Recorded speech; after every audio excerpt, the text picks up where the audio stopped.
Ladies and gentlemen, I hope I'm going live about now. This is a stream I didn't plan on making today in any way, shape, or form. I was feeling a little bit under the weather for a bit, still do, to be quite honest. So I don't know, like if my voice starts giving up, please forgive me for that. But actually, the thing I wanted maybe to do today was to react to PlayStation State of Play, which for me is at midnight, which is in 4.5 hours, and I do have to catch a train tomorrow. So I was really like, oh my God, I probably shouldn't do anything today. Probably just pack my luggage and just be happy that I got off from work after half a day only, so I could sleep a little and stuff like that. That my voice could regenerate, which you can now hear is already trying to give up slowly. That being said, I did not expect to get major reviews today, which are of course concerning Intel's Lunar Lake processors, which are their 3 nanometer response to Apple's M1, M2, M3, M4 chips. It's their response to to AMD's latest Strix Point and soon Strix Halo APUs, and of course the entire Zen 5 architecture. Of course, Arrow Lake is more that than Lunar Lake itself. Lunar Lake is just a 4+4+8 like small system on a chip, but it is very Apple Silicon targeting. You will see why. I have prepared quite a few videos for you to react to together. I won't go, of course, through the entire videos because that would just break every time limit I have today and my voice even further.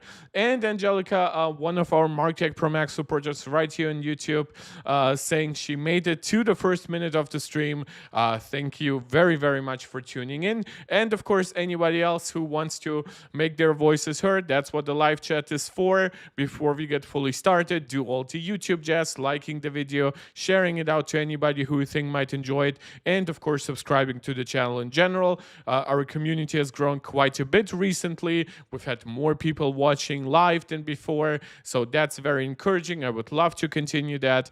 And of course, beyond all of it, if you want to support this channel directly, you can send a super chat or a super sticker right while I'm live. And you can also become a channel member right here on YouTube. Shout out again to Angelica, Fizz, and Max Maximus, who are all MarkTech Pro Max supporters right here on YouTube. And also you can become a supporter over on Patreon. Link for that is in the description of this channel. So why am I so interested in that? Well, usually we would start a review like this by, for example, reading an end tag. That's what we did for Strix Halo. Unfortunately, we will never be able to do that quite the same way because obviously an end tag has been shut down. The websites I trust the most don't really have the most comprehensive reviews right now, and YouTube channels that are bigger like Gamers Nexus still haven't posted their reviews. This is why this will be a collage, an overview over a lot of different content regarding Lunar Lake right now. The first one is MaxTag, which is obviously an Apple focused channel. This is why a lot of what they talk about concerns Apple Silicon devices, major competition from Qualcomm, and of course, if x86 chips finally can catch up to efficiency in that regard. That being said, their content about some x86 laptops and some Snapdragon X Elite laptops, unfortunately, is less in depth, to say the least, than their Apple focused content. It tends to be slightly advertisey because they often are sponsored by the companies whose tech they're then reviewing. Something obviously that is pretty much impossible with Apple because Apple does not give out like statements throughout the video that I would like to comment on, and then throughout obviously this live stream I would also react to other channels, and of course I'm also open to hearing suggestions from you guys to whose content I should be reacting. Did my video just freeze up or was it just my iPad? As always, let me know how the audio is working for you, how video quality, stuff like that. There seems to be some hiccups. I don't know. Yeah, it's like 4.3% dropped frames or something like that. Maybe it's my internet. I'm not downloading anything else, not uploading anything else, so that's a little weird. But hopefully it will stick through and it will all work fine by the end. I can already see that the percentage of dropped frames is dropping, which is a good sign inside OBS. So apologies if there's any kind of instability today. That is usually not the case. We haven't had technical issues in quite a while. Joseph was saying it froze, but seems good now. Thank you very, very much. In the future, if you ever see something like that, I always have my live chat open. It's the thing that is the least likely to break.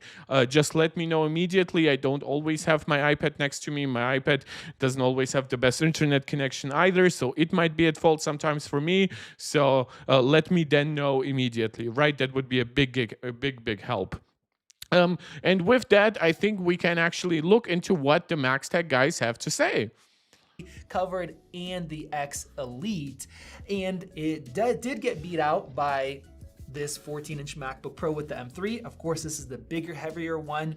3.5 pounds. Yeah, so the battery life claims here are interesting. Now, when we are talking about battery life of an entire product, of course, we do have to consider things like displays. Some of the other devices might have already switched to like OLED screens, which are more efficient than the mini LED panel inside the MacBook Pro. Of course, that is then a little bit more difficult to evaluate because Apple's mini LED screen, especially on the M3 devices, tends to be a lot brighter than a lot of the competition, especially the competition that is using OLED right now. But in terms of system battery life, obviously the king right now would be the MacBook Air in general. It runs on a 60 hertz screen. It has the smallest chip.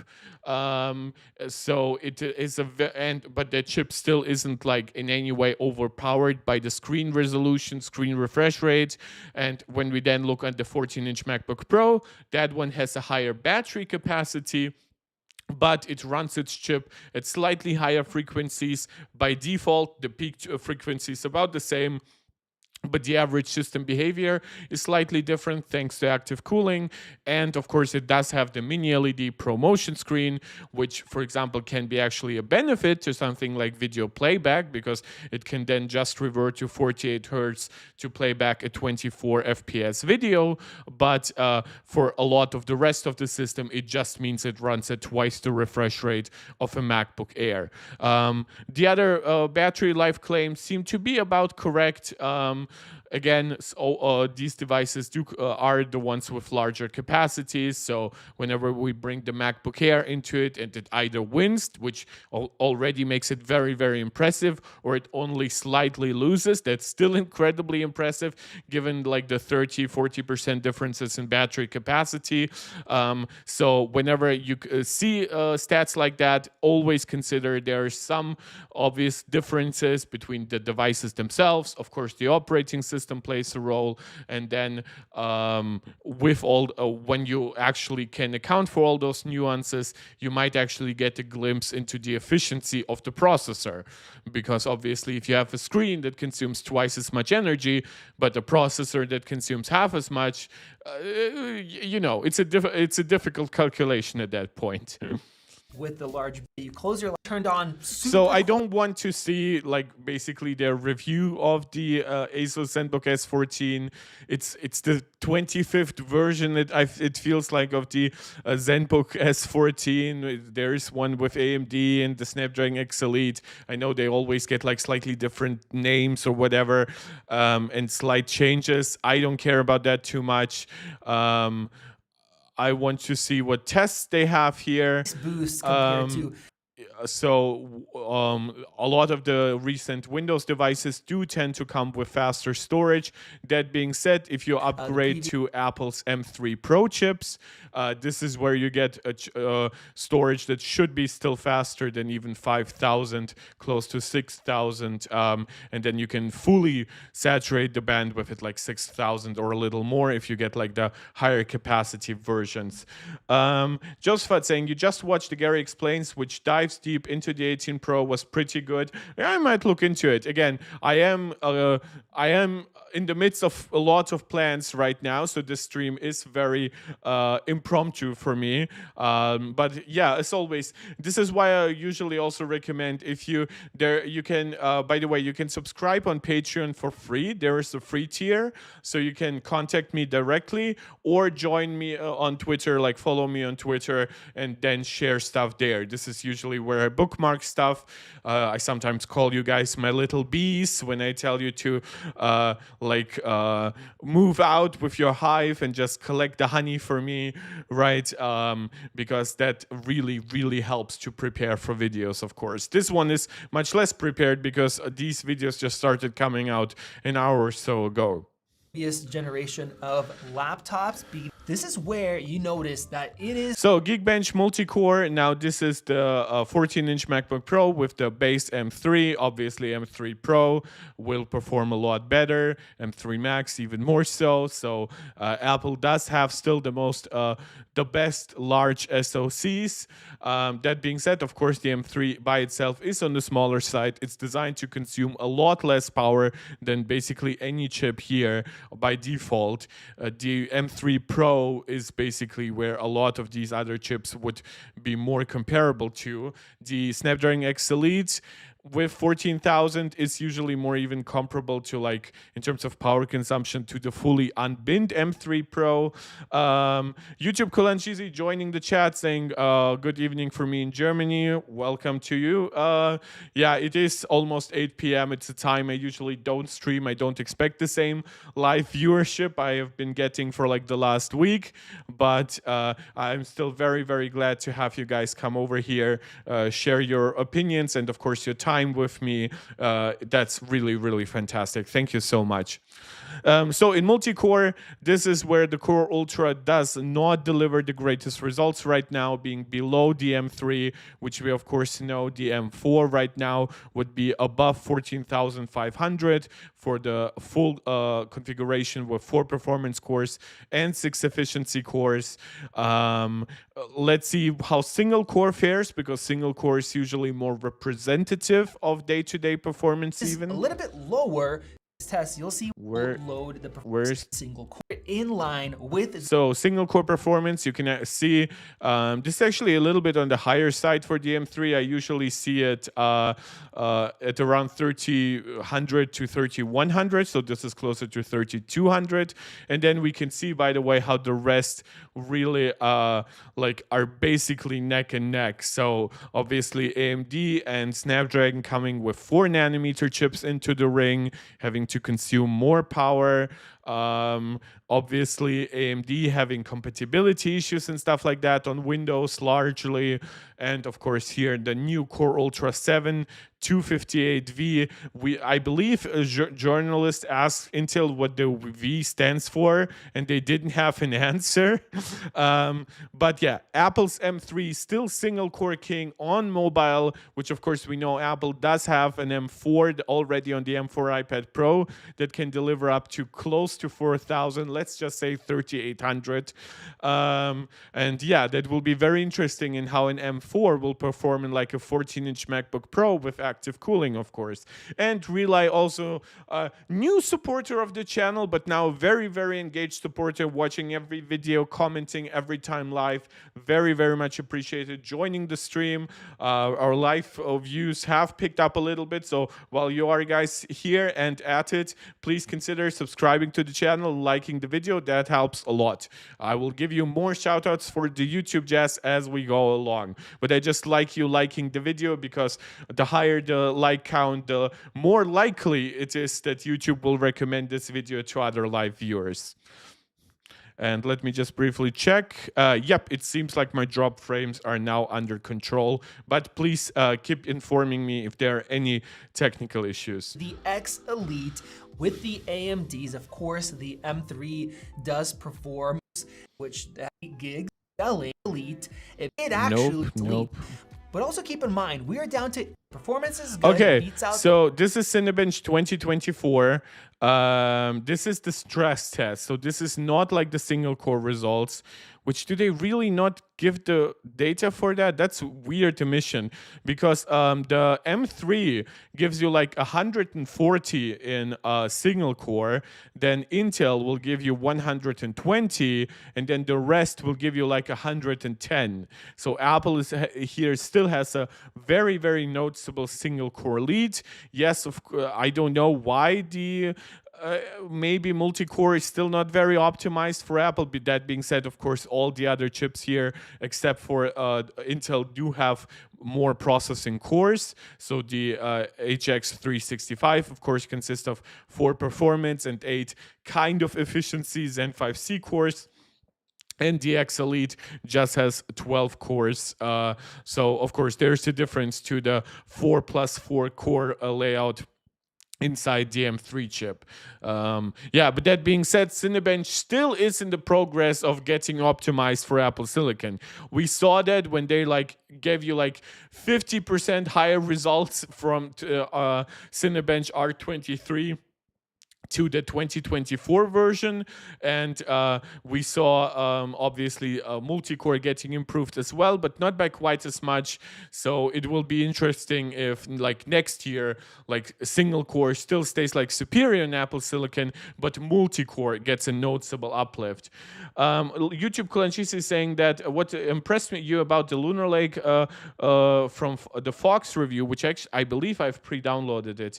It seems to use 12 watts on the Cinebench single core workload versus 24 watts on the Ryzen HX 370. Yes, the overall efficiency, not just on single core, but even on the entire package, when you even adjust for the number of cores, there's a lot that Intel has done that unironically flow from Apple, like from the example that Apple gave with the use of a very balanced performance plus efficiency core layout, a relatively small chip, but that has basically perfect memory connectivity with extremely low latency. That, of course, results in a soldered memory that you cannot upgrade or something like that. So that's a downside to this design, but it's also extremely energy efficient. And we'll look into some of that down the road. Major Demo, hi Mark, I wish I could be here with you, but I'm so busy with my exams. Left a like, see you soon, man. See you soon, Major Demo. I've seen that time and time again. For example, one of our biggest supporter, Max Maximus, love the name, by the way. Like he will occasionally let us know, yeah, I would love to join, but work schedule, always watches us afterwards, leaves a comment. So that's all appreciated. The same goes for you, Major Demo. Watch me whenever you want to, whenever you can. That's also great. I believe you've also been a recent addition to our community, and that's still great. All support is very welcome. Thank you all so much. Petition thing and beat out the okay, so the Figma test, again, I've said time and time again, I don't know what exactly the Figma test tests with them. It works in the browser, which technically still means it can be GPU accelerated. I would still mostly bet that it's a CPU task. Apple and Intel kind of in the lead, but then very much everything is so super close. Oh yeah, AMD is even faster if you want to define like a 3-second difference in a task like that, even as a difference. It's all in the margin of error. Like I guess the difference between the Surface DX Elite and the AMD is not in the margin of error, but then again, everything else is. And Dream SMP joining, saying, long time no see, brother. Yes, this stream at a very weird time seems to attract people that haven't been able to join live in a while, so maybe I should try that timing more often. But obviously that timing does interfere with any evening plans I might have myself, whether it's gym or more personal. But yeah, thank you all so much for joining. As always, now that you're all here, consider liking the video, subscribing to the channel, sharing the video out to anybody who think might enjoy it. Comment live. I love having me a lively live chat. And of course, beyond all that, consider giving a small donation in the form of a super chat, super sticker, becoming a channel member right here on YouTube, or supporter over on Patreon. Dream SMP, what do you think of the new iPhone 16 lineup? I'll get to that. Let me finish the Max Tag video and then I'll answer. And as always, guys, a super chat will get you more likely a response than a regular chat. It's just the nature of live streaming. Now that our community has grown a little, I have more messages to respond to. I have more content to react to. That's just the nature of things. MacBooks, surprisingly. So real world Ultra Lake.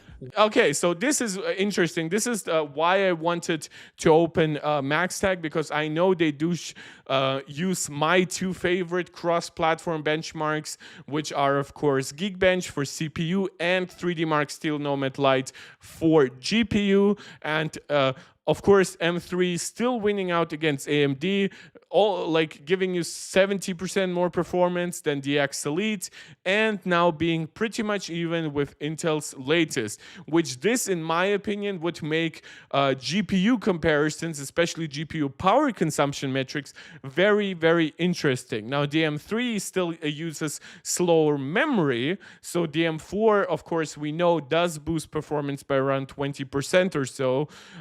And I wonder at which point the efficiency like kind of aligns. Like I've heard some really good things that Intel Core Ultra gives you very good results in like the 10 to 15 watt range, which is where AMD doesn't give you too great results. They are usually more a 20 watt chip. Still better than, of course, being a 30 watt chip, which is kind of more where the X Elite lies. But then again, also it's hard with the X Elite to really fully say what is it optimized for, what is it just a bad, completely outdated GPU architecture that they're using. Like, I know that this chip technically, I believe, would have the fastest memory because those are all 128-bit chips, but this one uses 8533 memory, while AMD is mostly in the 7500 range. I believe so are now the Intel chips. Apple's M4, of course, being on 7500, but the M3 being on 6400 megatransfers per second. So yeah, if there is one thing that we really should be talking about, it's not even just how great these devices are, because obviously there's solid competition in between them, and you can also make, of course, arguments that maybe AMD will bring pricing down, and they can do so because well, they have they're on 4 nanometer, Apple is on N3B and builds very expensive systems. Intel is on N3B plus 6 nanometer. So yeah, there are arguments pro and con, and except for the X Elite, in terms of GPU, it's basically completely against the X Elite here. We have a DaVinci Resolve 5-minute 4K expert test from the MaxTag guys. It gives you 2 minutes on the Core Ultra, double the performance, more than double the performance of the X Elite in the Surface Pro. So definitely, like, if you ever thought you would be switching to Windows on ARM because you wanted great video editing performance, somehow you forgot that Apple still is the best. Well, now x86 is just by far the best, and considering that we know that the Ultra also gives you just a snappier performance, gives you better like compatibility with a lot of apps, to me it's just an absolute no-brainer to see that kind of win. Why? Yeah, so and the battery life was pretty good. That being said, I do not want to laser focus on MaxTag's battery life because it can be a little bit iffy, right? Because they're very specific benchmarks. They run them. They then compare how much battery is left. That is not a very scientific test. It's a very interesting test that might actually be representative of real-world performance for many people, but it's not going to be comparable to a lot of the other videos that we'll be watching, the other articles that we'll be reading. I probably not today, but maybe down the road. So I will refrain from that for now. Maybe once they have like a system in their hands for a week or two and they want to give you like a review so and so much time later on, I would consider watching that. Now, one thing that of course is always very interesting to me, I do have to say I like Hardware Canucks. I hated their Snapdragon X Elite coverage. I hated the fact that most of it was like sponsored content through the like of Asus or even Qualcomm itself. But that being said, whenever they actually do produce reviews with real numbers, I do tend to trust them. So in the spirit of good faith, I would like to start with Hardware Canucks, watch also basically all of their video, and then we'll see how much time we still have, how much you guys are still in the mood, and then we can switch to something like the Phawx, which we know, who we know, of course, does a lot of gaming tests, and Just Josh, I've heard also some good things about him, though I haven't watched quite as much of his content, neither personally nor on this channel, so you guys can let me know if that's a good choice or not. So we'll have a lot to talk about. Let me look at OBS. Yes, my stream seems to be stable. Let's continue. Well, everyone, Lunar Lake, Intel's Hail Mary play for the laptop market, it's finally here. And I mean officially here, so we can show you benchmarks and most importantly, battery life for it. But before we get into all those benchmarks and everything else, there's a couple things that you absolutely need to know about Lunar Lake and what it means to the thin and light laptop market. First of all, these chips are designed as a complete package with the CPU, memory, GPU, and controllers for wireless and I/O ports, all on a single die. Because of this, you'll either get 16 gigabytes or 32 gigabytes of high bandwidth memory that is not upgradable. They all feature 8 cores and 8 processing threads. So SMT has... They say it's LPDDR5X 8533. Is that true for every chip right now? Because that would be cool, and that would explain why it can match obviously M3 performance, even though like it might have like technically fewer GPU cores. I know GPU cores between completely different architectures aren't very comparable, but it does have 8 GPU cores. Apple of course has 10 on the M3, 6 on the 18, for example. Yeah, so that would be interesting. Of course, there are differences in like amount of cache. For example, here they do specify how much cache the GPUs has with 8 megabyte of memory of side cache. We know Apple has like their system level cache that gets shared between all the other components. We of course know that the NPU is hard to isolate sometimes because often it would benefit from more bandwidth or from an interplay and cooperating with the GPU. We see Intel even kind of admitting that the GPU technically does have more TOPS oomph than the NPU by itself. Obviously, it will consume most likely a lot more power. We do have the media encoding, decoding engines, which supposedly have been greatly improved and been made much more energy efficient. That being said, AV1, there's now encode and decode. We know Apple only has half of that, unfortunately. However, Apple does give you stuff like ProRes encoders, so you can take it or leave it. Maybe some of you do want to work with ProRes, some of you don't. It does run now on Wi-Fi 7 already. We know that Apple is now on Wi-Fi 6E with their more premium laptops. The iPhone just got an upgrade to Wi-Fi 7, so it's very likely that we're going to get Wi-Fi 7 on the next MacBooks. Thunderbolt 4, that's a little bit unfortunate. It is 3 times, so there is, of course, room for plenty of Thunderbolt ports. Technically, you could even split like one Thunderbolt port between like 2 actual ports that then share like half the bandwidth between each other. Michelle Barr, welcome. I know you have been a supporter in the early days of the stream. Welcome. So what I wanted to say, of course, Thunderbolt 5 would be nice. It's like number 5 is alive, but yeah, you missed me.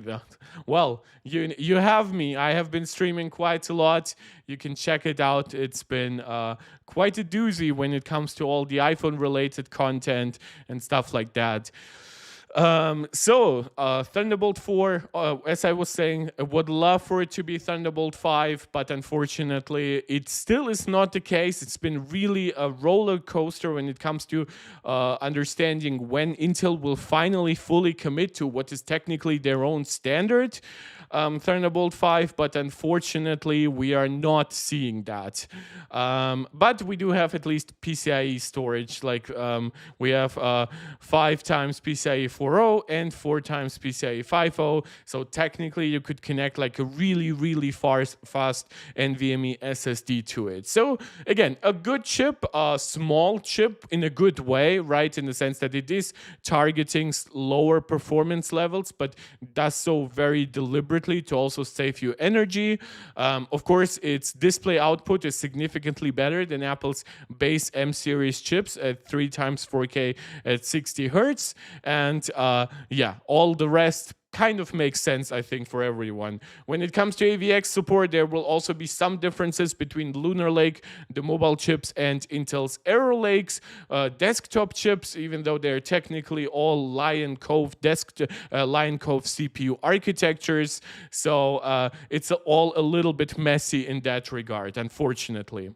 Been removed to improve overall efficiency. Intel is also using the 2nd generation of their Xe graphics cores, which gives a huge speed up over the ones found in Meteor Lake. While they all have the same core count and memory layouts, there's some pretty major differences in clock speeds. Okay. So I was wrong. I was judging it by Meteor Lake standards. It does seem like Lunar Lake does fully give you throughout the board 8533, which actually does make sense because those are pre-built systems. So Intel does ship the memory basically directly to the manufacturer because it is so interconnected to the actual die, and this is why they're only 16 and 32 gig configuration.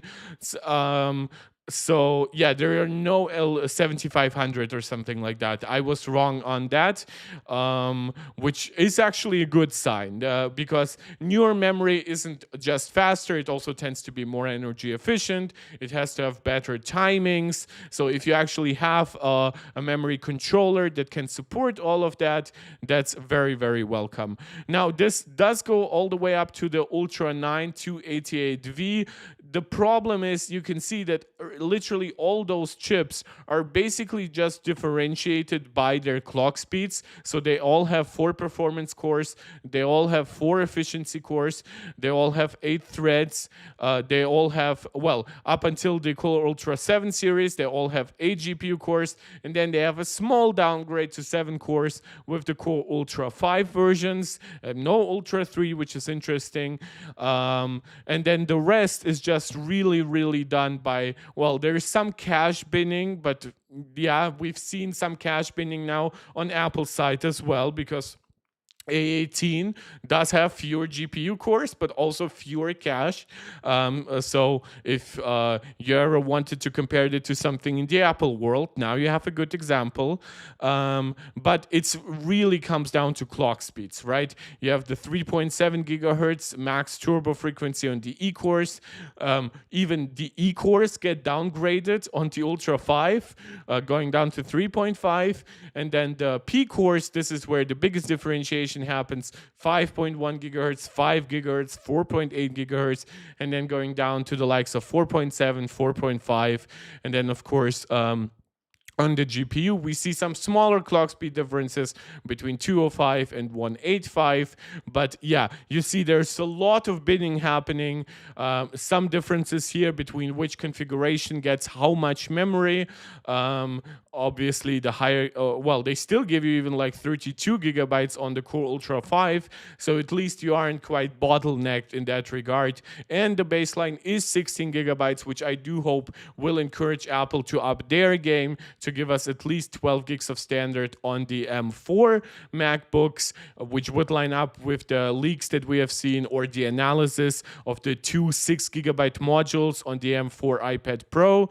That being said, of course, we have had rumors from Mark Gurman that it would go all the way up to actually 16 gigabytes of base configuration, and then the next higher up would be 32 gigabytes. So that, of course, would be much more simple and much more pro-consumer, in my opinion, than having those 8, 16, 24 gigabyte configurations separated by very pricey $200 per 8 gigabyte upgrades. So again, you can take it as you leave it, how much RAM you might actually want on a low powered system that technically won't give you like the best GPU performance or something like that. Like my M1 Max MacBook Pro has 32 gigs of RAM. That was the minimum configuration for the Max chip, but it does make sense for a Max. Even for a Pro chip back in the day, I would have said, maybe 16 is enough. 24 definitely would have been enough. And for a very base level chip like this, I don't know. I think most people, unless the upgrade to 32 is very, very like affordable, should probably stick with 16 gigabytes. But of core course, count, let me know NPU what you abilities, think. and Like, cache- do you think that everyone needs 32 gigabytes these days? Do you think more people should be able to make do with 16?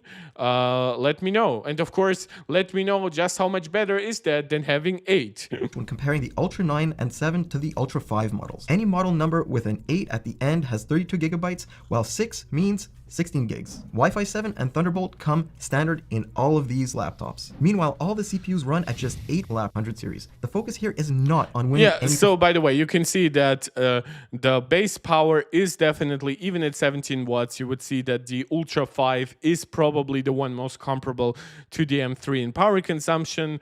Technically, Ultra 7 still is at 17 watts, but with maximum turbo power of 37 watts, you really have to ask yourself if the difference really is only a little bit more cache and then the clock speed difference. Like, do you really think that the difference here of 30 watts is really defined by 100 megahertz more? No, it just means that this was already not at 17 watts, probably more like 25 or 27, and then this is more like a 30. Of course, when you're talking base power, yes, base clock speeds, that is bullshit in my opinion, pretty much, because you would never want your chip to really run most tasks at base power. I mean, you can technically force it to with low power modes and things like that, but I think that 37 watts as a maximum turbo power is a very, very realistic target, especially when we're talking about the entire package where CPU, GPU, NPU might all be firing together to a degree. Maybe we're talking like 20, 25 watts for a lot of regular power consumption. And then with some downclocking, maybe you can actually get decent performance or decent stability and great battery life at 17 watts at the cost of some power. Performance awards. It's getting better responsiveness, high efficiency, and a major focus to editor like Laptool and the value story. Okay, so I'm not interested in the value here. Again, I'm not here to review the actual devices. I do commend, of course, the inclusion of like 1 terabyte SSDs and a high resolution, high refresh rate OLED panel at $1,400. Of course, at 1250, you get even more. That, of course, being said, it's all with the 256V, so it's not the highest performance variant. So, and with 16 gigabytes, which again still makes it from a purely hardware-based perspective a better deal than Apple's M3 laptops. But we are not here to talk about the actual package. We are here to talk about the chips themselves. How much power do they use? For how much performance do you get? How much that performance gives you in result across CPU, GPU, NPU? How the scaling works? Of course, how gaming performs, because gaming benchmarks are one thing. Actual games are more interesting. Of course, this chip is also then more likely to have better compatibility than the Snapdragon X Elite chips. So this is why I'm looking today at the chips and not like the Lenovo Yoga Slim or the ZenBook S14. That's not what I'm here to do today. Evan Rogers saying, Lunar Lake is dead on arrival. All these reviews look like they're paid for. Unfortunately, the reviews are still good. So like, and I'm not saying unfortunate, like I'm saying if it was true that like it was undeserved, I don't know, to be honest. I've seen good things because you will see throughout the video that especially when it comes to power consumption, this does definitely fill out certain niches. Now, this be like will this beat out even the M4 that is coming out next month? No. Will it beat out M4 Pro, M4 Max chips? Most definitely not. But it is like what it is. It is a smaller chip. It's not like a netbook chip, right? But by modern standards, 8 cores on x86 is not too much, especially with 4 of those cores being efficiency cores. And then when you like use the entire package and make it run at below 37 watts, sometimes at around 17 watts. That's very, very different, of course, from like the 150 to 250 watts, like 16 core, all performance cores, or 8 performance plus 16 efficiency core desktop chips that we see from the likes of Intel and AMD. So I don't know if they're paid in any way. I think they're all paid, by the way, indirectly through sponsorships. Especially, this is why the Vivo books and the Zen books are such like repeat basically like guests in all those reviews, because often it is Lenovo paying for reviews, but then those people will say, well, they didn't pay us to make it a nice review. You know, you see what I'm getting at? It's all a little iffy, but it might not be quite as bad as one might think. The onboard graphics are a deal breaker. Intel hasn't figured it out yet. The question is, to what comparison are you talking about? Because this is not competition to the M3 Pro, M3 Max. This is competition to the base M3. And you can see, if we, of course, configured a MacBook Air with 16 gigs of RAM, 120 hertz ProMotion, high-resolution OLED panel, and we gave it 1 terabyte of storage and 16 gigs of fast memory, we would be talking about a $2,000 system. In fact, if you go to a $2,000 14-inch MacBook Pro, you get a ProMotion 120 hertz mini LED screen, you get 512 gigabytes rather than 1 terabyte, but you get 18 gigabytes rather than 16, and of course you get the higher performance of an M3 Pro chip rather than an base M3. So it is still probably like 30-40% lower value than this device from a pure hardware perspective. So again, DOA is very much dependent on the audience you're talking about. To me, it is DOA probably just because it's Windows. It's less DOA for me as an x86 Windows chip than an ARM Windows chip, and then it is DOA for me because it's a 4+4 chip, because even I, for my M1 Max MacBook Pro, come from an 8+2 chip, right? So I would definitely need more P cores, hopefully more E cores as well, if I was ever convinced to upgrade or to side grade to a degree. Yeah, I understand this will not convince people like us, but it might convince people who were like on 5-6-year-old Windows laptops. They have about $1,200-$1,400 to spend. They do not like the compatibility issues of Qualcomm. They still trust the Intel brand more than they do AMD. Of course, we know that employers are more likely to give their employees Intel laptops because Intel is still associated with higher reliability. And some people who might even want to use macOS devices might simply be prevented by the lack of certain apps. Hit under $1,300. Meanwhile, in their highest performance modes, they're running the 258V at 28 watt and 30 watt respectively, which is actually at the upper end of Intel's TDP spectrum for these chips. Meanwhile, in their no way to look, two are still direct competitors, but for completely different reasons. Situation. Okay, this is getting interesting. So CPU input power constant under 100% Blender CPU load. So the Intel Core Ultra 258V between two devices is around 28 watts or 30 watts. We see Meteor Lake has about the same package power. We see AMD has slightly higher one. Granted, 365 is, I believe, higher in the lineup than what it is for Intel. Man, the branding is really... Yeah, 258V, like, there is definitely the goes above it. Like you can like get like 4% higher clock speed here, and then a little bit more here. But those differences are so small. In my opinion, it's so stupid to differentiate those devices entirely by name. I wonder what the price difference is between them for mass order. Could it really be like $5 or something from one version to the next? Like especially here, like. Here, I believe, it ends with a 6 and one with 8, so that's the difference in RAM. Besides that, it's the same chip here as well. Yeah, so yeah, and then like for 100 megahertz more, you needed to create an extra variant. That is so freaking stupid. That's ads. So this is what I wanted to say. Like, this is where M3 shines. Now M4 might boost that up because it is both higher clocked and has higher IPC, so it might be at 14 15 watts.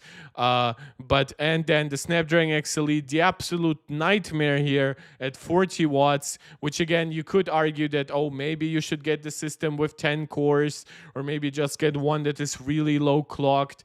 That's neither here nor there. That's entirely against the whole purpose with which X Elite was like sold to consumers. So that's entirely stupid to me. I'm not even sure if I believe that. Maybe Apple doesn't give you like memory power consumption as well. I've seen, of course, the M3 consume up to 20 watts in just CPU power. And then maybe like up to 27 watts once CPU and GPU were both maxed out. But yeah, this is incredibly impressive. Evan Rudge saying, I mean, if you're looking for a cheap business machine, then yeah, this is an improvement over current V Pro, but normal consumers should buy any other SoC on the market. Yes, except for the Snapdragon X Elite. I would buy this in a heartbeat over the X Elite. And yeah, Apple running it 1/3 the power. I don't know. The question is, I was always curious how much Apple can overclock a specific generation. Obviously, we know, for example, that the M4 is higher clocked and it has higher IPC. So it would stand to reason that M3 would probably still scale pretty linearly, if not in power consumption, then just in performance, going from like 405 gigahertz to a full, let's just even say 4.2 gigahertz, right? Like 4 to 5% uplift. How much power would it then draw? Like, would it add for 5% more performance, 10, 15% more power consumption? Would maybe performance stop scaling altogether? Because don't forget, with a completely integrated design like that, the cache does tend to scale with the clock speeds of the CPU, which obviously on an SoC is not perfect because it also has to scale with the clock speed of the GPU depending on the task that it's performing. But I wonder if for any given generation there would be stability issues, even if Apple overclocked it by another 200 megahertz. Another 100 megahertz, I'm sure, would always work.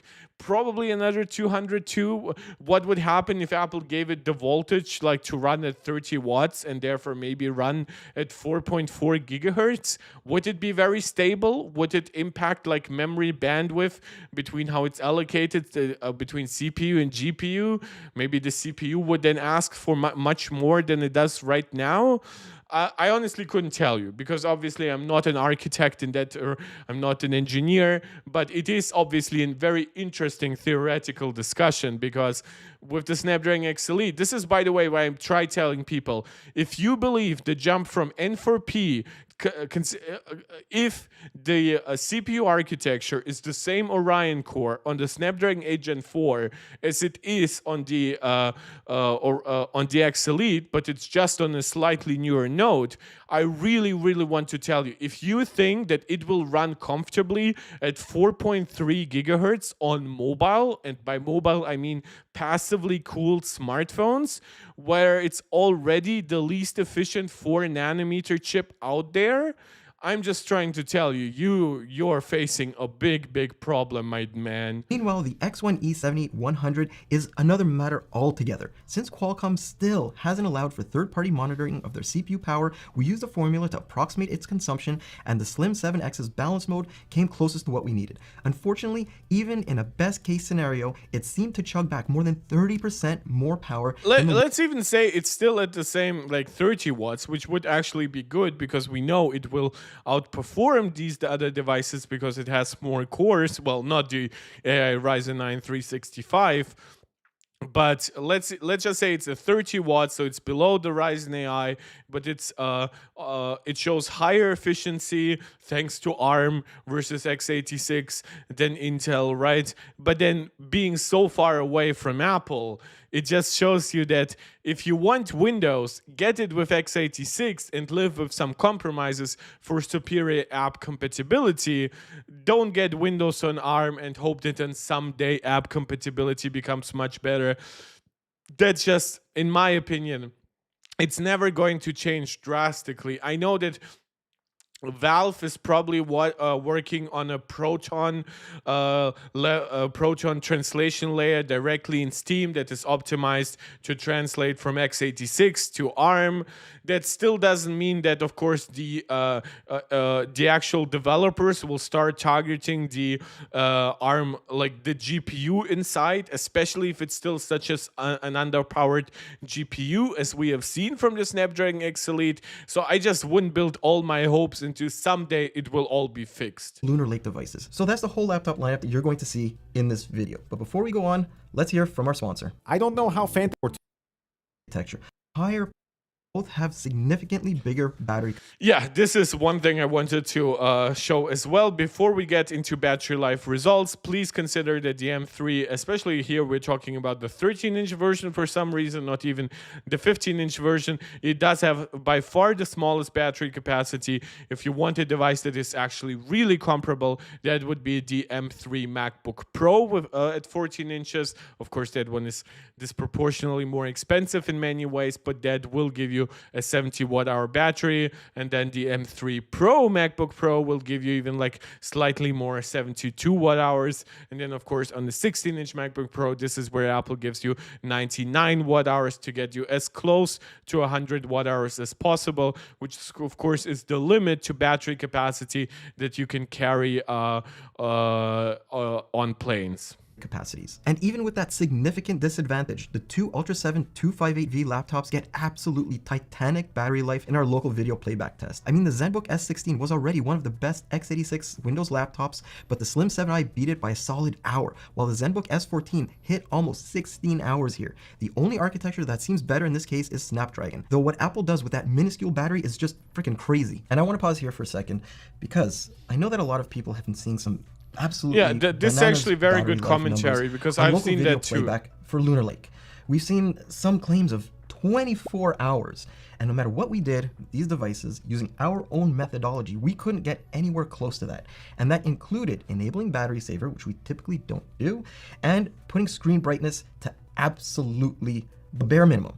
So I'm not sure if there's some convoluted testing out there or we're just seeing some very hand-picked results, but we cannot give you those type of results here. Anyways, moving on, there's a huge win here for Apple during web browsing, but the two Lunar Lake devices still put down some really impressive numbers. And again, I do want you guys to consider, again, I know the screens here might also like be 120 hertz, so that's against Apple, but even if Apple matched those devices, right?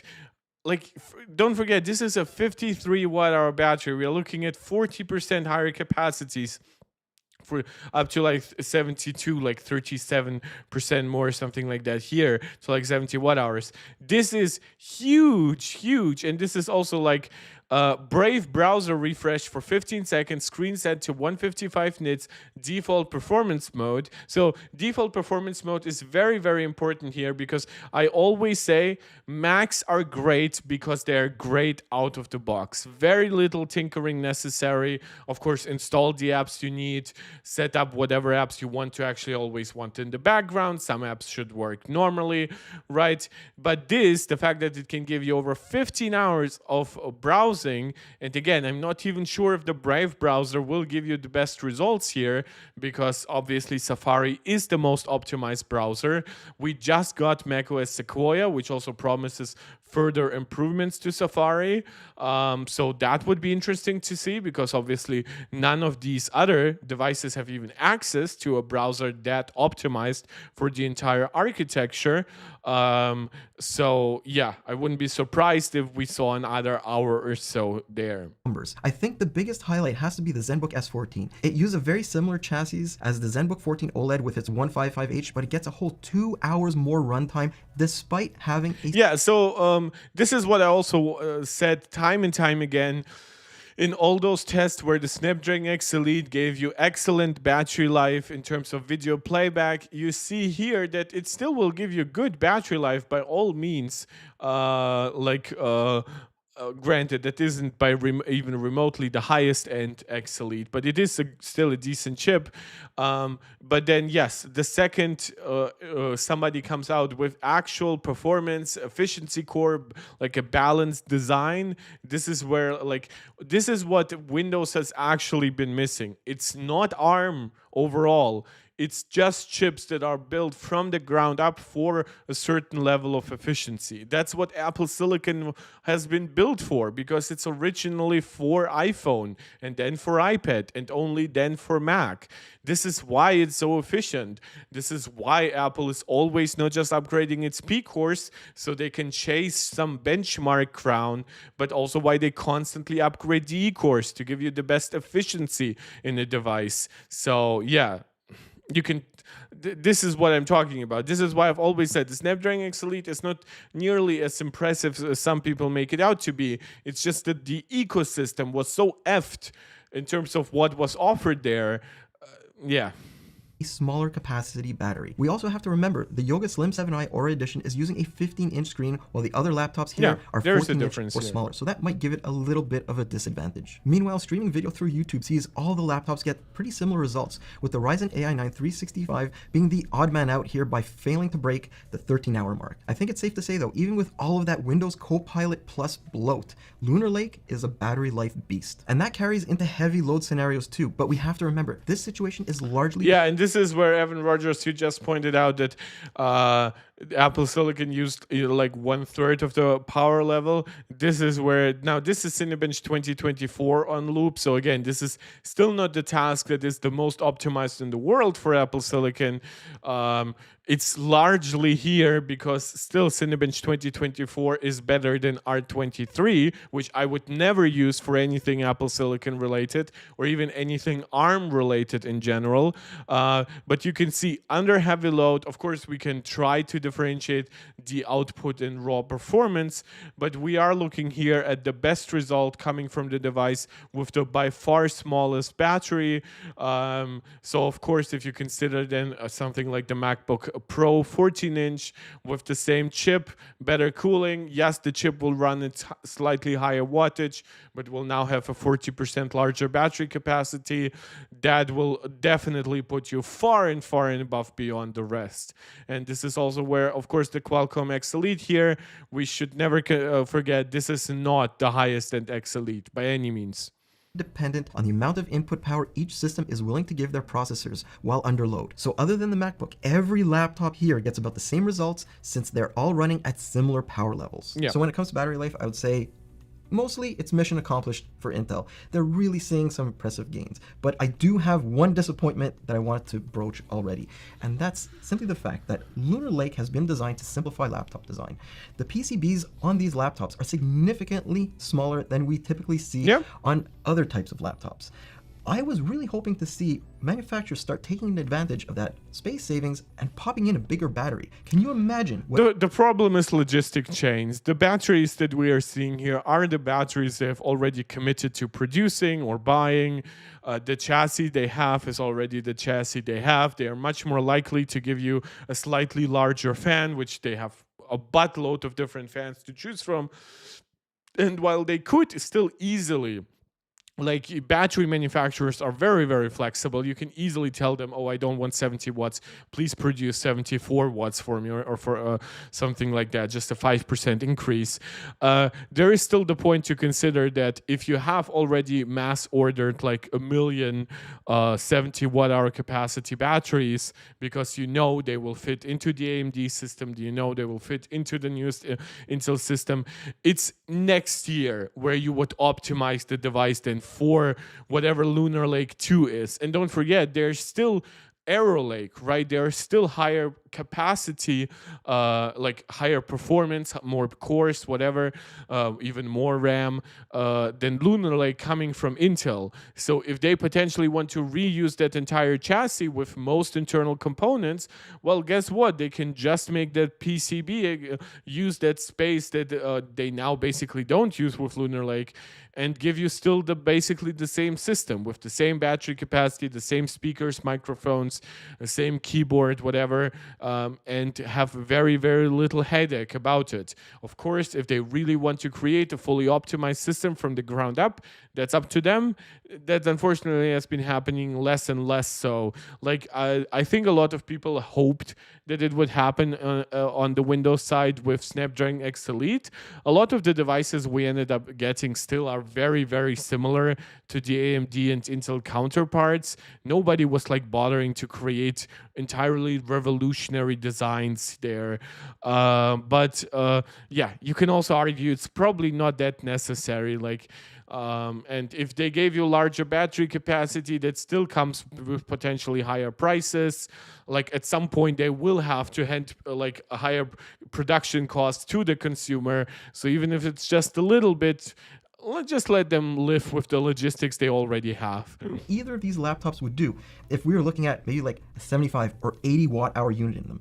That's what I really want to see, and hopefully that's going to come in second generation devices. But anyways, let's head straight down the benchmarks rabbit hole, starting with some real world usage scenarios. To set the stage, Cinebench's single thread benchmark can give a good synthetic idea about how things will shake out. Yeah, by the way, this is why I was surprised that MaxTag didn't give us like single core Cinebench results, because yes, in terms of single core, Apple is still king. And this is where Geekbench, where yes, even the M3 is on laptop still king, but even on desktop, it's hard to get beyond like, now Lunar Lake does have the highest IPC here, so probably at 5.1 gigahertz, it might give you like 130 or something like that, but obviously that's far and above now 25% higher clocked than the M3 at its 4.05 gigahertz clock speed. And then of course we saw from Ryzen that yeah, technically maybe it could go up to 120, but you really don't want that higher power consumption. We saw from the Snapdragon X Elite that in terms of single core results, while it might perform well in Geekbench, it doesn't perform well in other tests. And then of course Meteor Lake is very much now a last gen product. This is actually where even the jump from 104 to 122 is already nice. Of course, we are now in real big anticipation to how M4 will perform in Cinebench. We know it is clocked almost 10% higher, 4.4 versus 4.05 or something like that on the M3. We know it has 7 to 8% higher IPC if you don't include numbers for scalable matrix extensions, which I doubt are inside Cinebench 2024. We know it has up to 15% higher IPC once you include SME. So yeah, those results, of course, well beyond 160 at that point, completely leaving everything in the dust. And I can say that because we already have an M4 chip out there. The base outlines of the chips are not speculation. Plus, of course, there are 2 more efficiency cores, so it will benefit more in multi-core results than even previous upgrades. So that will be very, very interesting. This is why I've asked in the title of this video, should Apple be worried for M4? And my answer in most regards is definitely not. Should they be maybe more aggressive in pricing and considering giving more memory? that would be a thing that I would absolutely support. But should Apple be like scared out of their mind? No, definitely not. Since thin and light devices are usually used for lightly threaded tasks. And here, Lunar Lake shows huge performance improvements over Meteor Lake, dominates Snapdragon, and can even overtake Zen 5. The only thing that beats it is that Apple M3, but its positioning seems to be very situationally dependent. It's not. Cinebench R23 is not situationally different between Apple and the rest. Apple is it's just a test poorly optimized for Apple Silicon.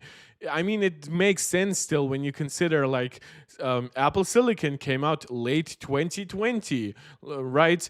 Then developers probably looked at it for a year and were like, oh, is that really gonna take off? Is it really gonna fully replace x86? And then by the end of 2021, we got M1 Pro and M1 Max. And then, of course, a year later and a little bit more, got M2 Pro, M2 Max. In between, we got Ultra chips. This is when developers really got up from their asses, started optimizing. So this difference is not a difference of benchmarks. It's entirely a difference of this benchmark not being optimized for it in any way, and it still beats the rest. And yes, it's probably just poorly optimized for ARM in general, because even this bullied quite a lot today should still perform better relatively to the rest. We see that from like Cinebench 2024. We see that from, of course, we see that, of course, from my God, why is my image again faltering?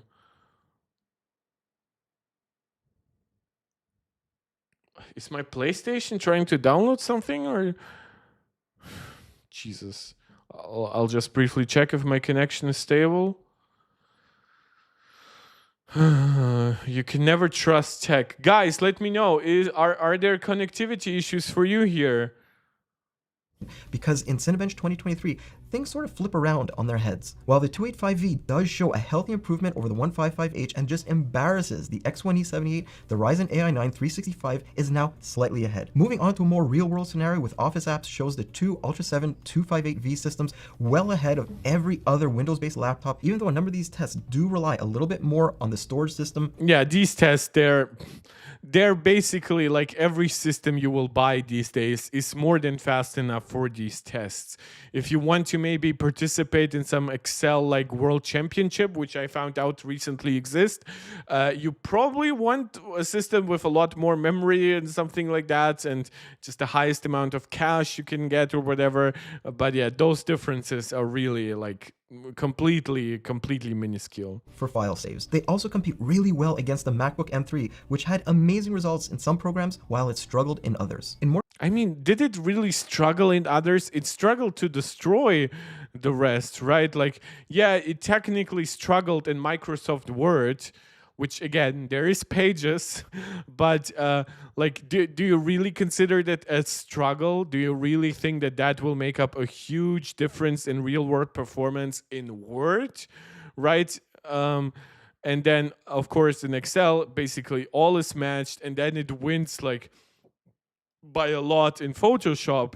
This is the kind of difference where I'm really like, well, at least Photoshop is more pro in the sense that something can even take like minutes, whereas everything that we have talked about here with like Word and stuff like that, that it's minutes. Okay, what kind of task takes 30 minutes in Word? I always assumed these tests were in seconds. But yeah, basically, if you think that your doc file is going to struggle on the M3, think again. I would, honestly, if you ask me what this is, it probably is very dependent on storage speed. And the M3 is the only one that kind of doesn't have PCIe 4 storage speeds. So I would love the same benchmark run with the M3 on the, the M3 on the 14-inch MacBook Pro still has slower storage. But maybe with the M3 Pro, and then you just eliminate in your head a little bit performance for having a few extra cores. But this will not make a difference in real world performance. Just because this is a real world app doesn't make this a real world test. Custom test, replace, insert, save, whatever. Evan Rogers, I wish these reviewers would do real battery metrics of minutes per watt hour to tell you the true efficiency. However, there is the point to be made. They are not just reviewing reviewing the processor. Yes, it is unfortunately that they call this an inter-Lunar Lake review, but very often consumers, well, they do not care how big their battery is. They just care about the end result and how much battery life they do get. So I understand that, but yes, Evan, I agree in general that I would love to have those metrics, because even just the statement, oh, the MacBook Air gives you so and so much, but you can, by the way, you can isolate those things, right? You can output an image to an external display through Thunderbolt. All of those devices can do that, and then you can just do the raw performance without even accounting for the display or something like that. So again, Photoshop, the MacBook wins. PowerPoint, again, this is meaningless. Photoshop, it wins. Again, you can argue just how much of a difference that is. I have argued that photo editing has been good on most devices, good enough for most devices for quite a while. I know some people will be like saying, well, what if my image is a ridiculously high resolution? Or what if I'm a wedding photographer that edits 50, 60 images simultaneously? At that point, I would argue you probably would want the Pro version of Apple's devices for more RAM, for the faster storage.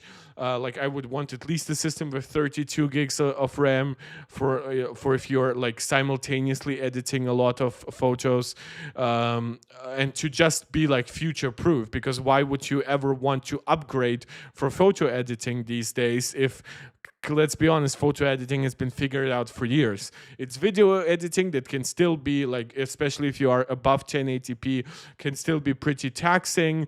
And it's of course anything beyond like 3D rendering, stuff like that, where like you can see big performance differences, where every ounce of efficiency, every little bit of extra oomph really matters. Raju saying, Chot Navas, not knowing what you said, but welcome to the stream, brother. 20 threads, and that raw horsepower does start to matter in some situations. And again, Adobe Lightroom, also very important here. This is a JPEG export test, and the M3 MacBook Air here is the system that has the slowest storage. So you can just imagine the difference in actual performance. Like the MacBook Pro with M3 Pro just could push this so much higher. Just give it one extra core. It's still like that. It has active cooling, twice the storage speed. And then of course the X Elite here being the absolute loser, but also Lunar Lake not performing too well for a test that is still very single core dependent. So that's interesting. So in this regard, Mobile Zen 5 definitely still has some tests where it will either match or win even, and then of course some tests where it loses. But I expected for Lunar Lake to really beat AMD in single core results. So that's interesting. Meanwhile, it's also... Granted, again, this is still not the highest performance Lunar Lake, which this is a problem with all of those tests that are coming out right now. And this is also the problem with value comparisons, where people will say like, do you see how much more storage you get versus a MacBook Air, or you get like OLED screens there? And you're like, yeah, sure, but the performance is still way better here. So the actual, and when I moved to the M3 Pros, well, now there's absolutely no competition to that. Yes, technically I could run a Strix Point APU at max power consumption, 4 performance cores, 8 efficiency cores, but at that point the battery life would be so uncomparable that the entire value equation is also thrown out of the window. So I think that what Apple has done, if Apple really is willing to give us 16 and 512 gigabytes base configurations, I think like even if they increase pricing by $100 or $200, which would still make it $200 cheaper than it currently is to get a system with 16 gigabytes and 512 gigabytes of storage, I think that the value proposition will be so highly in favor of Apple, just because their performance is so good. And don't forget, Lunar Lake is the best that Intel has to offer when it comes to efficiency this entire year. Now next year we are getting some higher performance, technically more Arrow Lake rather than Lunar Lake parts, but those will be less efficient. AMD might plan higher performance Strix Halo rather than Strix Point. They might be on 3 nanometer, but they will be less efficient simply because of how many cores they are and how big the die is. While we know that Apple will give us M4 in a month in the MacBook. Competing against the M3, which might also have just 8 cores of its own, but programs running on it are hyper optimized. But when you start adding in the new Xe2 based Arc 140V into that equation, Lunar Lake moves into a whole other level. While it still can't quite beat the M3 here, it's miles ahead of anything else in the Windows thin and light laptop segment. Probably the And like, again, I don't want to bully the X Elite here, but this is a real world test. This is supposedly an app that they have partnered with, and we have seen the difference where it was half as fast in the Steel Nomad Lite benchmark by MaxTech. You can see some of that difference definitely is reflected here. This should be done by encoders and decoders, but the GPU still usually plays a role in tasks like that. So, and then of course system responsiveness during actual editing will depend on even things like single core performance. So yeah, the fact that this is here is just very embarrassing. most impressive thing Like, here I mean, it's behind Meteor Lake. is that it trounces the 155H and Ryzen 365 while running at the same wattage despite having just 8 threads. I also have to mention Qualcomm here because yes, Premiere is technically supported through emulation, but all of our tests are done on the latest 2024 version, and for whatever It crashes. backwards reason, Adobe decided emulation will only work on the older 2023 edition. Now I know using these super compact laptops for heavily multi-threaded workloads is a bit unrealistic, and Lunar Lake faces a serious thread count deficiency, but in Cinebench 2024, it does a lot better than I expected. Which is interesting because we saw that testing basically exactly reversed by MaxTech, but that is such a small difference. It's basically still in the margin of error mostly. I mean, it's still miles behind AMD's latest 20-thread CPU, but it's just narrowly beaten by the Ultra 7 155H. A lot of that is due to the newer instruction sets being used in the 2024 version, since moving onto the Cinebench 2023 shows a very different story. Now it's just struggling against even the 155H, though it does beat the M3 and Snapdragon X Elite processor. Blender highlights this and pretty again, well. Cinebench R23, I'm not even gonna comment it. It's a garbage test for anything ARM related. Too. I mean, sure, the Ryzen 9 365 Blender 4.2 cycles. This is interesting because I've seen some very, very weird results in that regard where, like, when you, well, it's 11 watts versus 33 watts. So I would still like to know how much better it performs on an M3 MacBook Pro. But I've really seen, like, especially with the most recent versions, like, let's test. What is the latest version of Blender? Is it still 4.2? I've seen that the thanks to good ray tracing support and now better better compatibility with Blender, that like basically in terms of all those small SoCs, Apple does have the best internal GPU, especially when it comes to, of course, it also being accelerated with ray tracing. Blender org. So 4.2 is still LTS. Interesting. Download. 4.22. Okay. So I guess there's some differences maybe in like what API you tell it to use.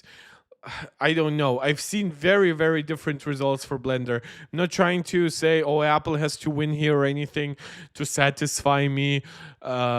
Maybe this is a very specific test that maybe Apple Silicon for some reason would struggle with, even though that's not really how it works. But yeah, it just doesn't make sense to me because in no way, like, oh, this is a CPU blender, right? Why? This is a CPU blender test, right? Because, yeah, it just wouldn't make sense. The X Elite would never perform as well in the GPU test. Why would you run a CPU blender test? is consuming about Those are all SoCs. You don't need to isolate the CPU for tests that nobody uses the CPU with. I'm not even sure how well Blender optimizes their rendering for CPUs these days. Everyone uses GPUs. 10% more power than the Yoga here, but if you really want your thin and light laptop to moonlight as a CPU-focused rendering machine, yeah, you it's should a buy a CPU-focused render. Why? Who needs CPU-focused Blender render in 2024? Zen 5 based system. It's as simple as that. The same goes for if you want to use a CPU-focused video conversion tool. I mean, of course, 20 processing threads will win over 8, and yet when you look at the 155H's numbers, the Lunar Lake CPUs get surprisingly close. However, many of those transcoding tools also support encoding and decoding acceleration through each chip's dedicated media engine. Though personally, I was hoping for a bigger speedup here since Intel's QuickSync engine got some updates with Lunar Lake. The issue here is this is MP4 converted to 1080p MP4? What? What? MP4? Wait. I'm so confused. This is bad testing. Like, why don't convert to an H.264 video to an H.265? At least that's what? But on the other end, Intel is only using Wait, is it even the same video? Each chip's close. However, many of those coding tools also support encoding. Lunar Lake CPU. No, it's even a different video. This is a 2 GB video they tested here, each chip's and then they tested the 600 megabyte file here. Why? Why do we have those differences? Why do we have data points that are incomparable between each other? If you already have the file, what's the harm? Did you just want to get this task done quickly and through the 600 megabytes edit? Dedicated media engine. Though personally, I was hoping for a bigger speedup here since Intel's QuickSync engine got some updates with Lunar Lake. But on the other end, Intel is only using a single MFX I mean, you could engine test here, AV1, which is upgraded significantly. Another thing I wanted to discuss is the performance of Lunar Lake when... Okay, so that was bad testing. There was no clearing up what even was accelerated. It was between 2 H.264 files, 2 H.265 files, 2 AV1 files, or maybe files that were of different encoding from from 4K to 1080p. They also changed the encoder. No mention of Apple's ProRes capabilities, but let's ignore that for some reason. Of course, Intel themselves talked about really focusing on AV1, so for some reason not mentioning that, using different files between one handbrake test and the other. Yeah, it's weird. Unplugged from the mains. And I know it's completely unrealistic to think any of these devices are going to be used in very, very demanding scenarios when you're completely away from a plug. But Why? Why should that be completely unrealistic? Like, you might not need full power, but like, for example, gaming on the go, you would want it to be good without plugging in the power. I mean, what is the sense of then having 72 watt-hours in there? Last thing you want in a pinch is for performance to completely fall off a cliff when you need it the most. And well, let's just say the performance drop-off for Lunar Lake is a lot less than 558 and Ryzen AI 9 365. But this is not a MacBook moment for Intel, since that M3 retains a whole lot more of its juice. In some cases, it actually ties its scores when it's plugged in. And the reason for a lot of that is we have to remember it's sipping back just 11 watts. So there's a lot less of a concern that it'll burn through its entire battery in a few minutes. And arguably one of the biggest claims that Intel has made throughout the entire process of their disclosures about Lunar Lake is the potential performance of that Xe2 graphics engine within the chips. This is their next generation GPU architecture that will probably make it into the desktop side pretty soon. But we also have to temper expectations here. These are thin and light devices. They are not meant to deliver insane frame rates. They're just enough to get you by, but maybe Lunar Lake will push things beyond there. The bigger question though is how do these compete with AMD's latest and greatest? Starting with synthetics, and with these at least, it looks like Lunar Lake has a relatively big lead over pretty much everything else. 3D Mark Time Spy. Oh yeah, still no Met Light is not yet out for desktop, is it? Or is it like, wait, how is MaxTech testing it? Even the 880M in AMD's new AI 365. Oh yeah, still no Met Light. Okay, makes sense. Why is Apple not here? Is it just the idea that Apple is not good at gaming because not Windows? So we shouldn't compare stuff here? Processor. And while both Ultra 7 285V laptops are... by the way, let us just briefly jump to the MaxTech video here. So 3,300 and still... Oh, well, but it's DX12. Okay, yeah, so it doesn't make too much sense between different APIs as well. But it's a shame. Okay, I'll just briefly do it. Downloads, the MaxTech video. This is the new ZenBook M3 Intel, but also can it actually beat out the Figma. Intel chips. And Wildlife Extreme. Okay, so they gave it in FPS rather than in points. And here it was winning. This is the same 258V. Don't know which exact X Elite they're using, but yeah, definitely underperforming. And then AMD here being closer to the X Elite than to the rest. That makes... Well, that's 3D Mark Wildlife Extreme. You see, by the way, this is what I'm talking about with Wildlife Extreme. Why even you bring it up, though? Like, we know that AMD can give you the performance of the M3, even a little more. But it doesn't give you that in Wildlife Extreme because Wildlife Extreme is a garbage test. Steel Nomad Lite, you see? Way, way better. So this is why I don't understand why anyone would even run those older 3D Mark tests. They're clearly garbage. They're clearly designed for completely outdated version of the APUs, for architectures that aren't in play anymore. Yeah, it's just baffling to me. So let's continue. Well, everyone, Mark doesn't necessarily different overall compete with AMD's new AI 365 processor. And while both Ultra 7 285V laptops are running at different overall power levels, there's some situations that point towards the Asus ZenBook S14 feeding its integrated graphics engine with a little bit more power. Or this could be sample-to-sample variance between chips, since the results between them are well within the margin of error. And as usual, placement in 3D Mark doesn't necessarily translate into actual in-game frame rates. Things are generally a lot closer, but there's still a few common threads throughout. First of all, even in its slightly lower clock... Okay, ARC 140V, what the actual... Oh, yeah, now you're bringing up the name of the GPU. Jesus Christ. Just give us the name of the chip. Who cares if the GPU has a special name? Like...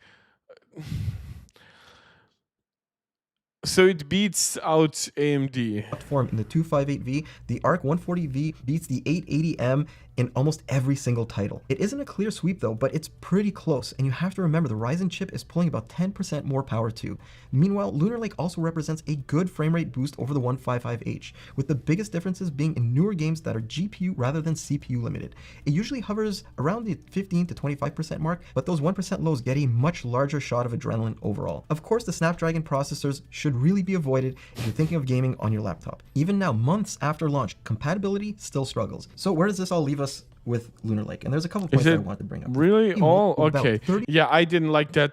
To be honest, I have to say my respect of hardware Canucks has been kind of dropping. So it's unfortunate that it has come to this. I will quickly check out some of the Phawx stuff, and then I'll have to wrap it up quickly. I know that my viewership at like 9 p.m. isn't going to be too great anyway, given that I know a lot of people watch from like India and stuff like that. But yeah, I just want to briefly check out some individual results, and then we'll continue some in-depth discussion in the video probably on Friday, maybe Sunday. I'll let you know. My week plans are kind of all over the place. Intel's back, baby. This is the Asus ZenBook S14.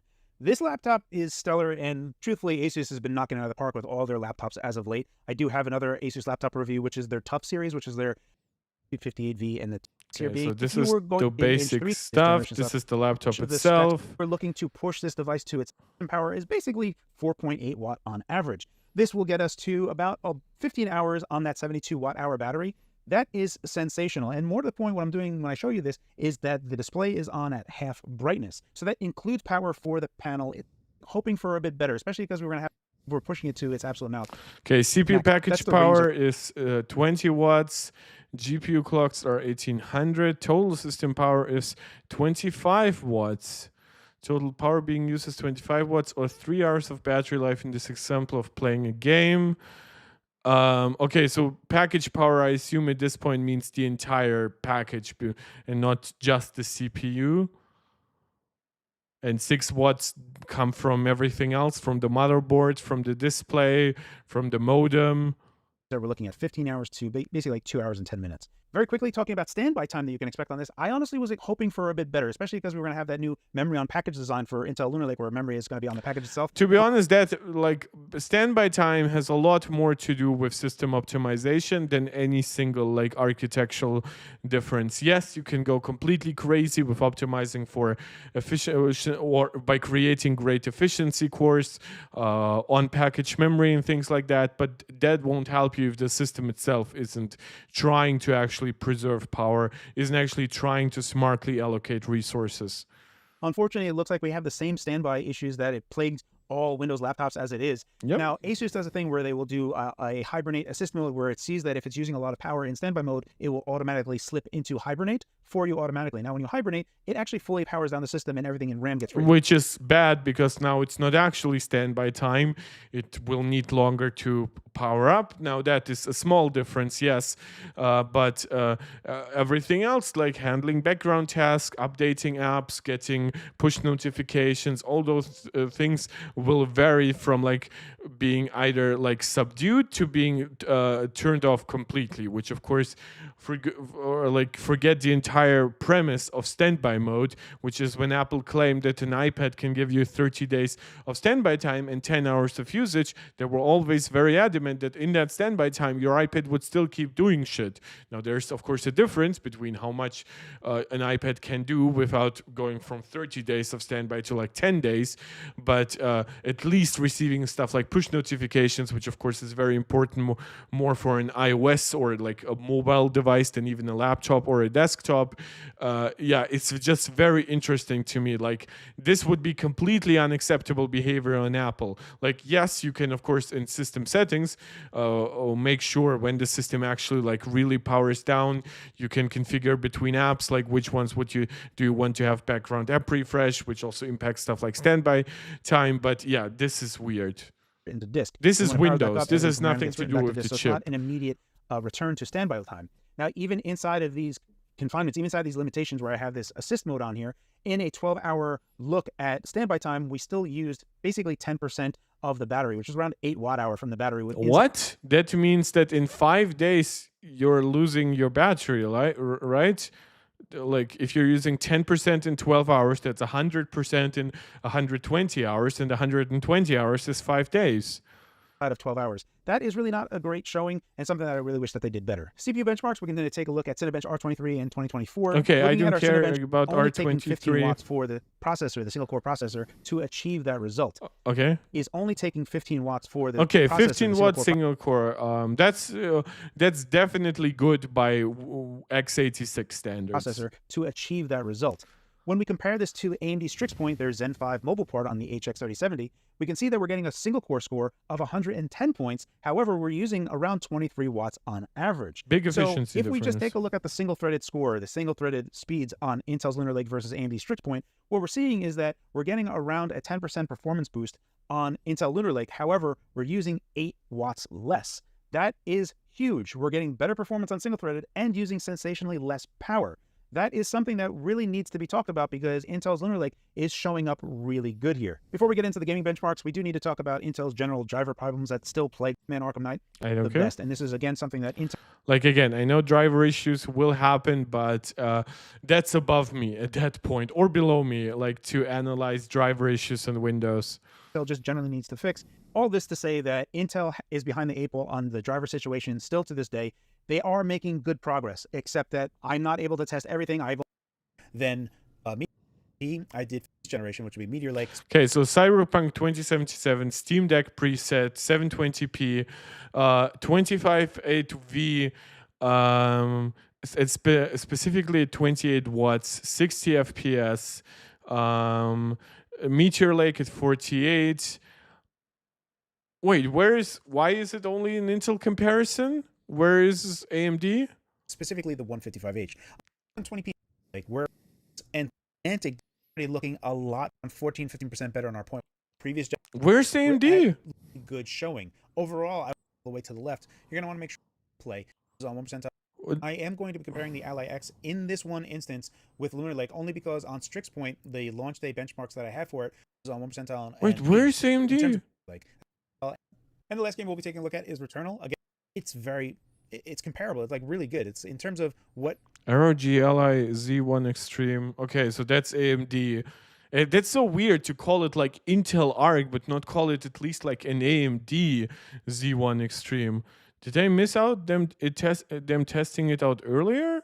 Did they truly do only Intel to Intel benchmarks for like 10 minutes?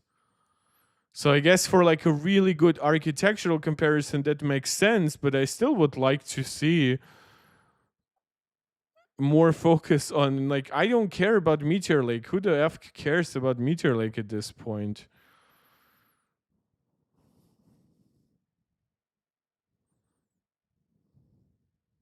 like only because on Strix Point, the launch day benchmarks that I had for it were so out of whack that they paint a really weird picture, and I don't have Strix Point updated benches to really compare. So we'll be comparing the Z1E to Lunar Lake here. Yeah, okay, so I don't care. Okay, so he doesn't even have benchmarks to the latest AMD. So that's really weird. Like, really? No game gave you like wait, now we have the Ryzen AI 9 HX 370. What happened there? That's Strix Point. Why is it coming so late in the video? What is happening? The 8 ATM. So that's Z1 Extreme. Would be a great handheld game developers. The next game to compare Lunar Lake with AMD stuff will be Metro Access 720p high settings. I am going to be comparing this to Strix Point in this particular instance. So at Strix Point, the HX 3070 versus Lunar Lake at... Okay, so Intel Core Ultra 7 258V at 28 watts gives you... oh my God, why? Why is it in percentages? 12 watt for each. The next game to compare Lunar Lake with AMD stuff will be Okay.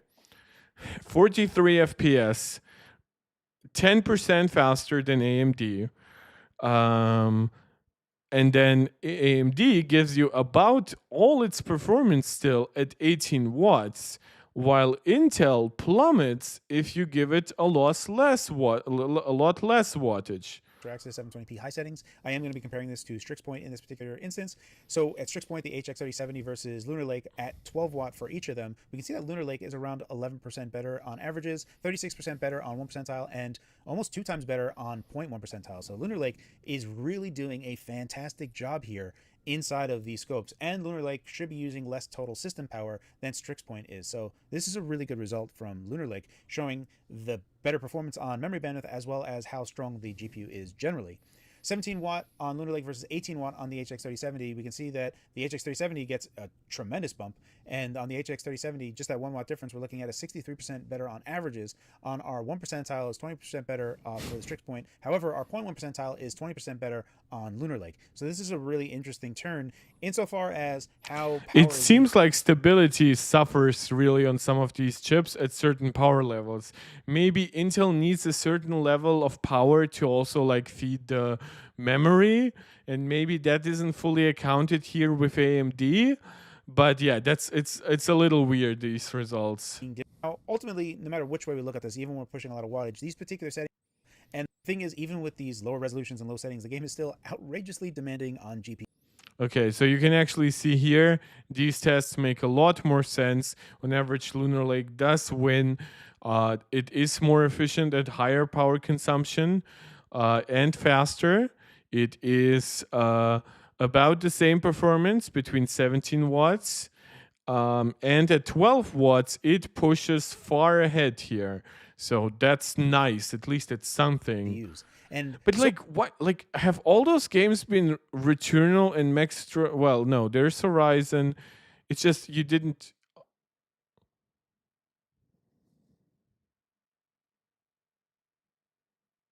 Oh my God! Why are there so many games missing from actually testing AMD?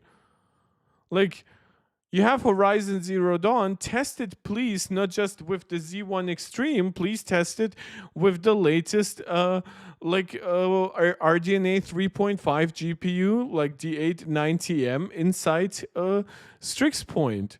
This is so weird. Okay, so apparently they didn't have great results for Strix Point on hand, and didn't want to like confuse viewers maybe with bad data. But those are also some weird games to test. Like I like Returnal and I like Horizon Zero Dawn. I'm a PlayStation player, but like Returnal, I guess, can make sense. It is a demanding game. It seems to scale decently. Red Dead Redemption is a single player game, not really up to very modern, but Metro Exodus, again, that's very. Also, you could have at least tested some ray tracing stuff here. Cyberpunk is probably a little too demanding on low power chips like that, but I don't protest its inclusion. Horizon Zero Dawn, I mean Forbidden West exists and is on PC, so yeah, I'm not very happy with the games that are being tested here. And then there is this weird mishmash of where you tested only Intel systems. Like, it feels like you were trying to prolong the video, which, believe me, guys, I'm a live streamer. I know about prolonging a video, but those are some very, very weird tests, in my opinion.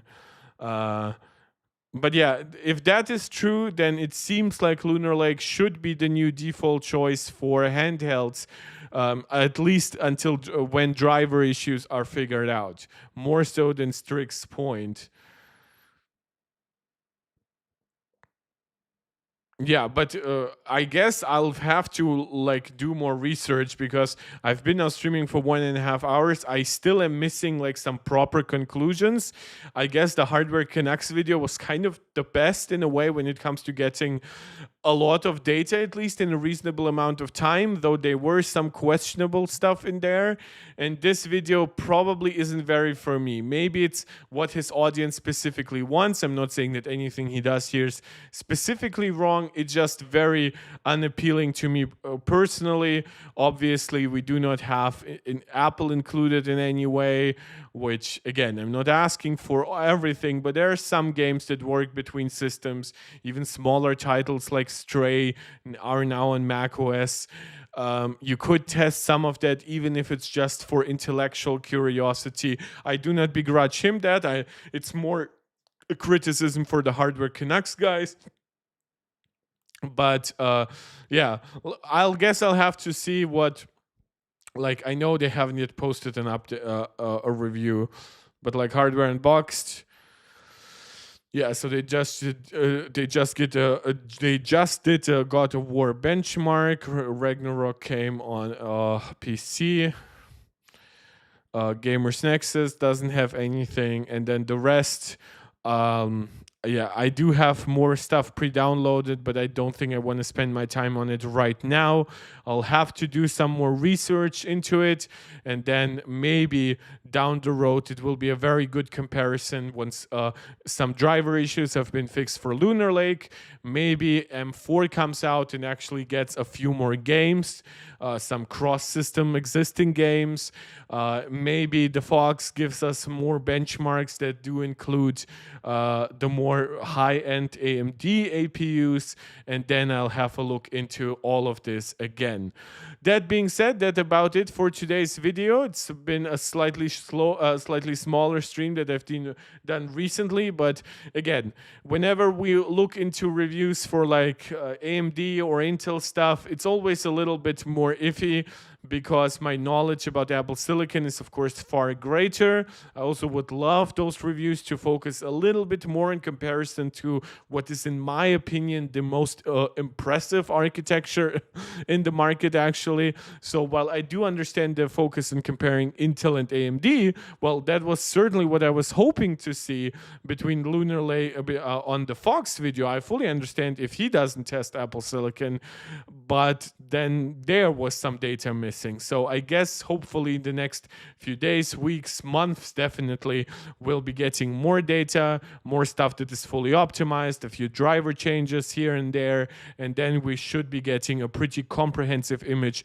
of Lunar Lake, and then of course Arrow Lake launches on desktop, and then eventually also on mobile. Of course M4 Pro, M4 Max come to MacBooks, and eventually stuff even like the Mac Studio, maybe an M4 Ultra finally comes comes out, maybe a little sooner than expected. So definitely a lot to look forward to in the next few, well, not few months if we're looking at M4 Ultra, but if we're looking at M4 Pro and Max, that is happening in the next month. So I'll keep you updated. I am traveling starting tomorrow, and then I am traveling at the end of October. Again, small trips, nothing too fancy, mostly visiting family and stuff, just in different places. I'll let you know how my streaming schedule is for those periods of time. As always, if you watch this and enjoy it, please consider subscribing to the channel, liking the video, sharing it out to anybody who you think might enjoy it.